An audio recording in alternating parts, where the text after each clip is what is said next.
Assalamualaikum warahmatullahi wabarakatuh. Perkenalkan, nama saya Faiza Isna Naziha. Saya dari kelas B1 jurusan Bahasa dan Sastra Arab Universitas Islam Negeri Maulana Malik Ibrahim Malang.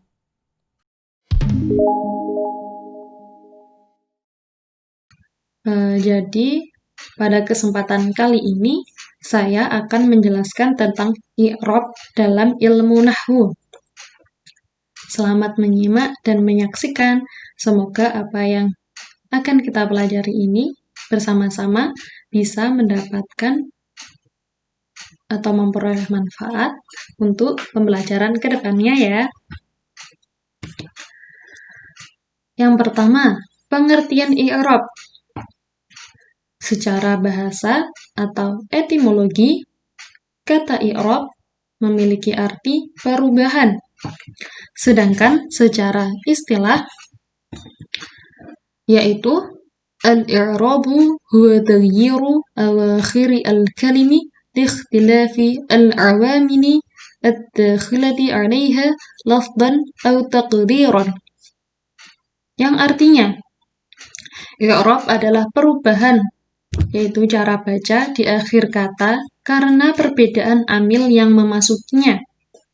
Baik itu secara lafaz, yaitu yang nampak jelas perubahannya, yaitu dengan adanya harakat dhammah, fathah, kasrah, atau sukun, atau pula dengan dikira-kira. Al-i'rabu huwa taghyiru awakhiri al-kalimi. Dari kalimat tersebut dapat disimpulkan bahwa i'rab adalah perubahan cara membaca akhir huruf pada suatu kata yang tergantung pada amil yang memasukinya. Jadi inti dari i'rab adalah perubahan di akhir kata. Perubahan di akhir kata ya. Selanjutnya, liikhtilafi al-awamili ad-dakhilati 'alaiha. Maksudnya dari kalimat tersebut dapat disimpulkan bahwa perubahan pada akhir kata ini tergantung pada amil yang memasukinya. Lalu, apa sih yang disebut dengan amil? Amil adalah suatu penyebab, yaitu bisa berupa huruf, keadaan, dan sifat, yang membuat kata yang terkena amil ini harus dibaca rofa, yaitu dengan dhammah, nasab, yaitu dengan fathah, jar, yaitu dengan kasrah, atau jazm, yaitu dengan sukun. Kita memasuki pada pembahasan pembagian i'rab. Jadi, i'rab itu dibagi menjadi 4. Ada i'rab rofa, i'rab nasab, i'rab jar atau khafat, dan i'rab jazm. Yang pertama adalah i'rab rofa, berharakat dhammah. I'rab rofa mempunyai 4 tanda, yaitu harakat dhammah, huruf wawu, huruf alif, dan tetapnya nun. Untuk mengetahui bahwa kalimat itu sedang rofa adalah dengan cara mengetahui salah satu tanda rofa atau alamat rofa yang 4 tersebut ya. Baik, yang pertama harakat dhammah. Contohnya, ja'a Zaidun. Zaid telah datang. Lafaz Zaidun menjadi fa'il yang dirofakan dengan tanda rofanya harakat dhammah, yaitu pada kata Zaidun itu ya. Selanjutnya huruf wawu. Contohnya, ja'a abuka. Ayahmu telah datang. Atau ja'a az-zaiduna. Beberapa Zaid telah datang. Jadi lafaz abuka dan az-zaiduna menjadi fa'il yang dirofakan dengan tanda rofanya huruf wawu. Selanjutnya adalah huruf alif. Contohnya, ja'a az-zaidani. 2 Zaid telah datang. Lafaz az-zaidani menjadi fa'il yang dirofakan dengan tanda rofa'nya huruf alif. Selanjutnya adalah tetapnya nun. Contohnya, yudribani. Dua orang laki-laki sedang atau akan memukul.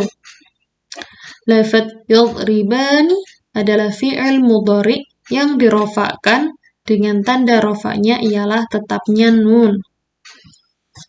Jadi begini ya teman-teman, perlu diketahui bahwa harokat dhammah itu merupakan tanda rofak yang asli. Sedangkan tiga tanda rofak yang lainnya adalah sebagai pengganti dari tanda rofak, yaitu harokat dhammah ya. Jadi ketiga lainnya selain harokat dhammah adalah sebagai pengganti. Kita memasuki pada tanda i'rab yang kedua, yaitu nasab yang berharokat fathah. I'rab nasab mempunyai 5 alamat, yaitu fathah, alif, kasrah, ya, dan hadfun nun atau menghilangkan huruf nun. Baik, yang pertama adalah harokat fathah. Harokat fathah ini merupakan alamat pokok atau tanda asli dari i'rab nasab. Contohnya, araftu bakron, aku telah mengenal Bakar, atau ra'aitu Zaidan, aku telah melihat Zaid. Selanjutnya ada huruf alif. Huruf alif ini sebagai pengganti fathah. Contohnya, araftu akhaka, aku telah mengenal saudaraku.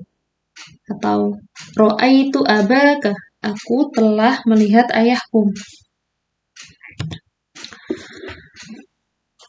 Yang selanjutnya, alamat rafa yang selanjutnya adalah kasrah.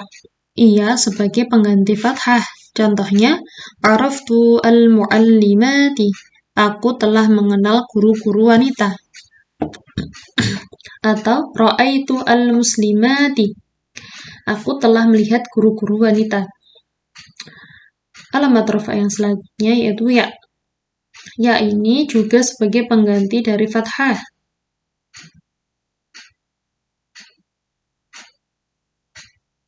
Contohnya, ra'aitu az-zaidina,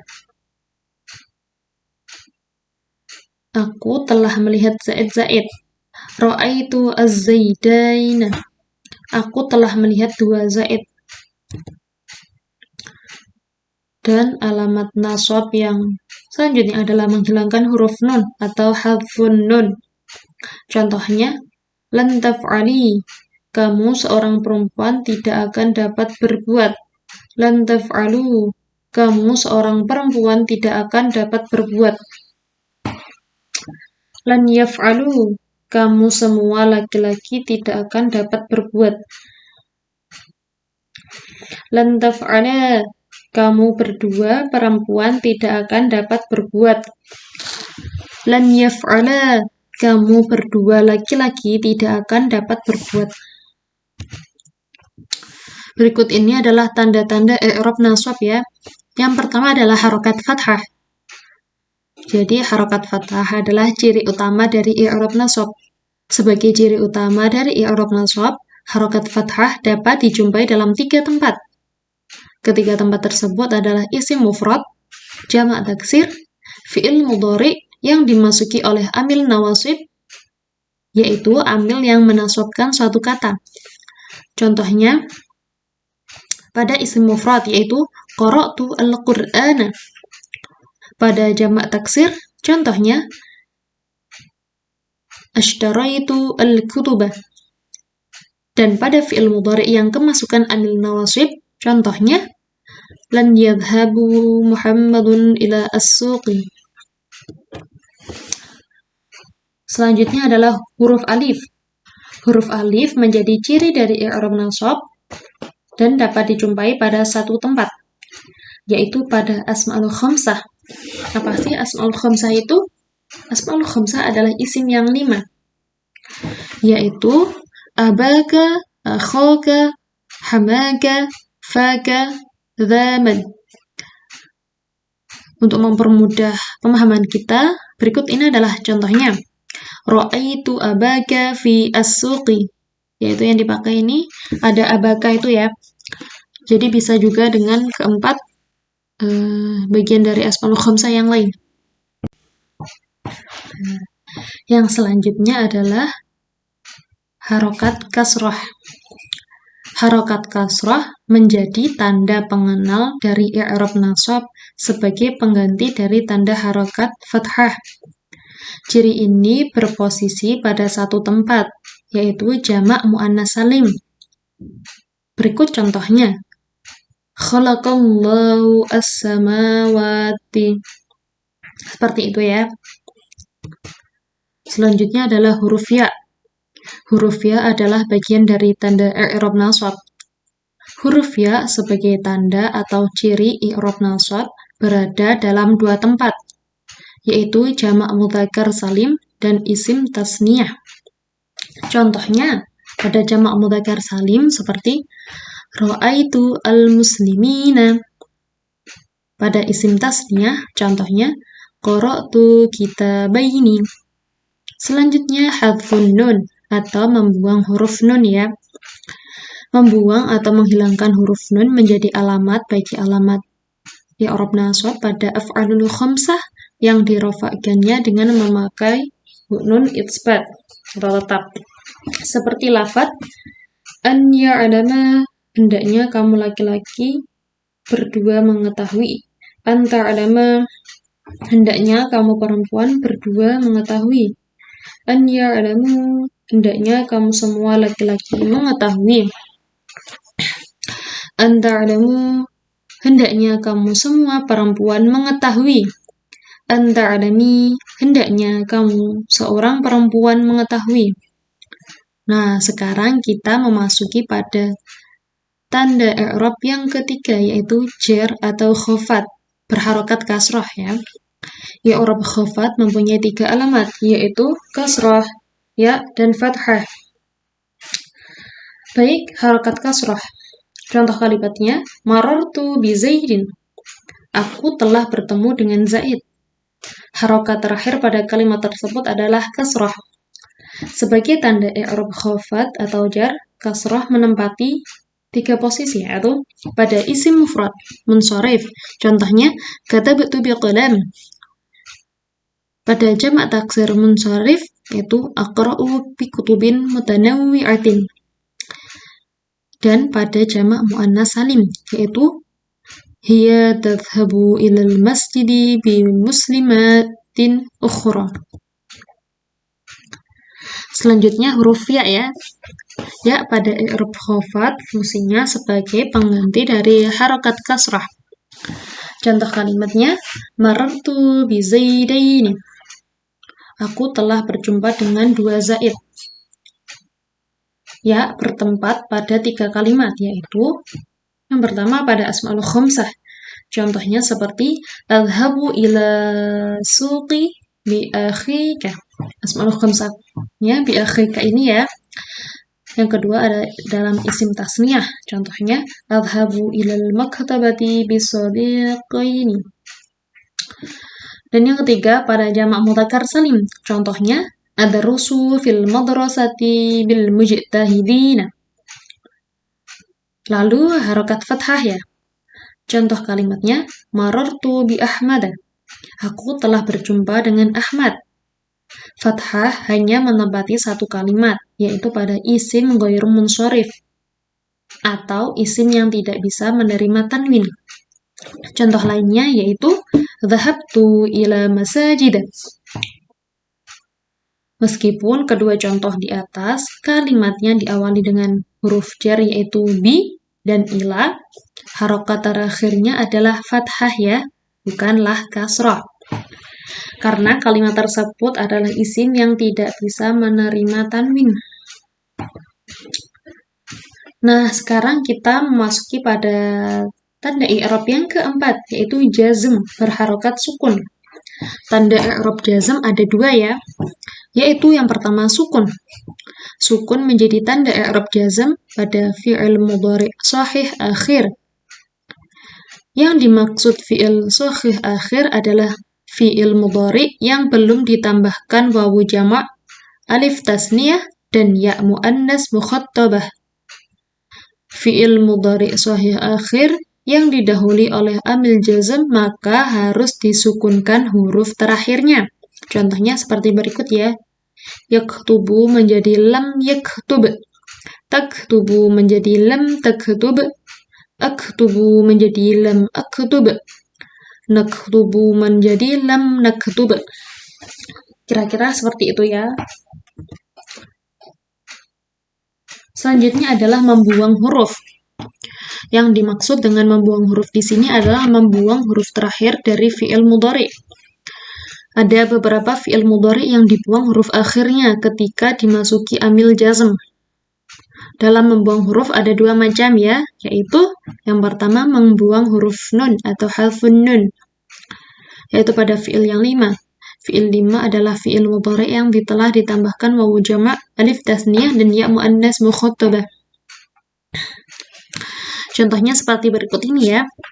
Yadhabuna menjadi lam yadhabu. Tadhabuna menjadi lam tadhabu. Yadhabani menjadi lam yadhaba. Tadhabani menjadi lam tadhaba. Tadhabina menjadi lam tadhabi. Dan yang kedua adalah membuang huruf ilat. Ini pada fi'il mudhari mu'tal akhir atau yang huruf akhirnya adalah huruf ilat. Apa sih huruf ilat itu? Yaitu huruf ilat itu adalah alif, wawu, dan ya. Huruf alif, wawu, dan ya pada fi'il mudhari mu'tal akhir adalah huruf asli, bukanlah huruf tambahan ya. Contohnya seperti berikut. Ya'zu menjadi lam ya'zu. Yara menjadi lam yara. Yantahi menjadi lam yantahi.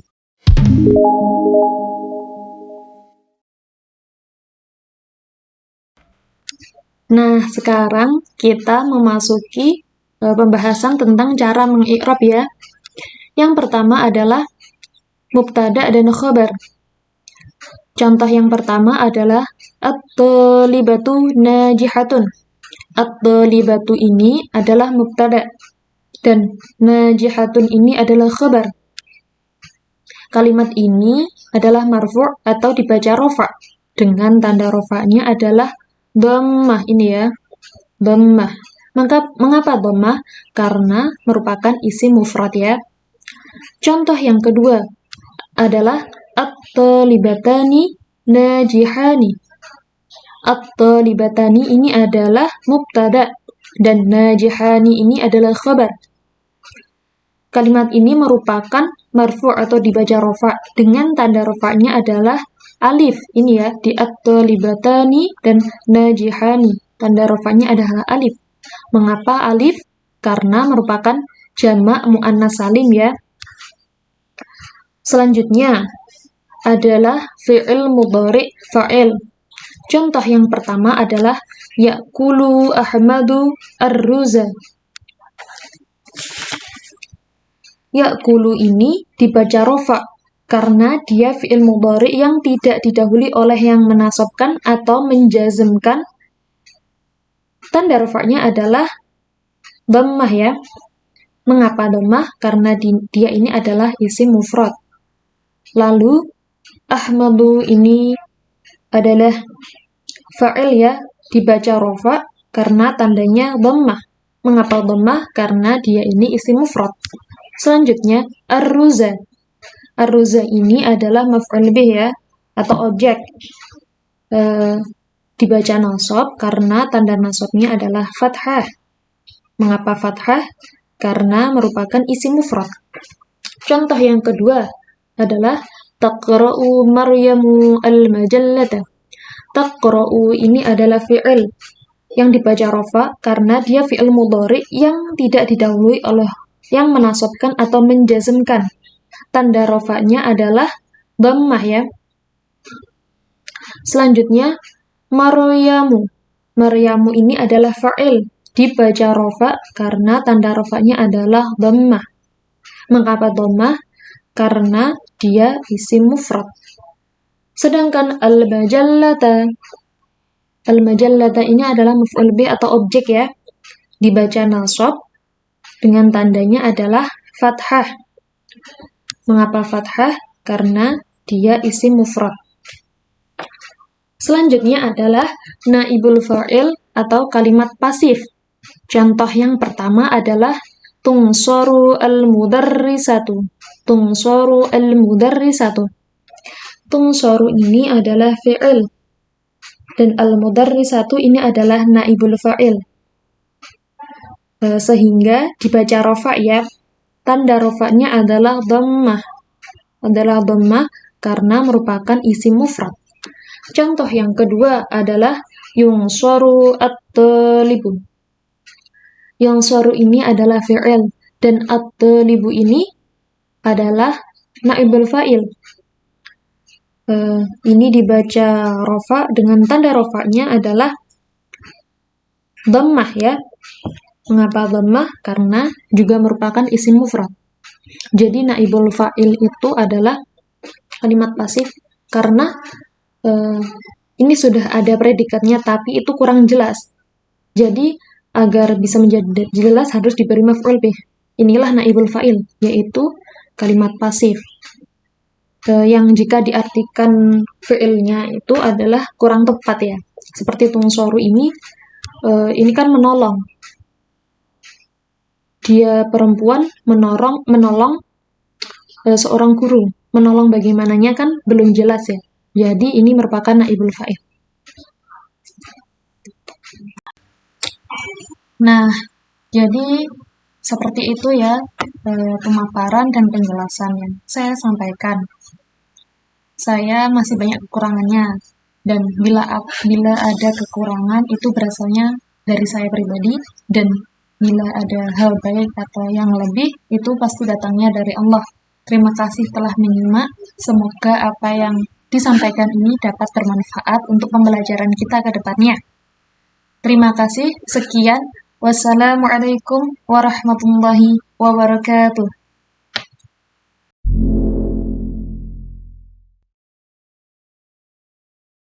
I'rab akhirnya berubah sebab amil yang ada 4 bagiannya, rafa, nasab dan khafat. Jazam itulah semua, janganlah sampai lupa. I'rab isim ada 3, rafa, nasab dan khafat. Bagi fi'il 3 i'rabnya, rafa, nasab dan jazam. Bagi fi'il 3 i'rabnya, rafa, nasab dan jazam. Jar khusus pada isim, jazam khusus pada fi'il. Rahatil adyaru tashdun fi layalil maulidi, wa barikun nuri yabdu min ma'ani ahmadi. Rahatil adyaru tashdun fi layalil maulidi, wa barikun nuri yabdu min ma'ani ahmadi.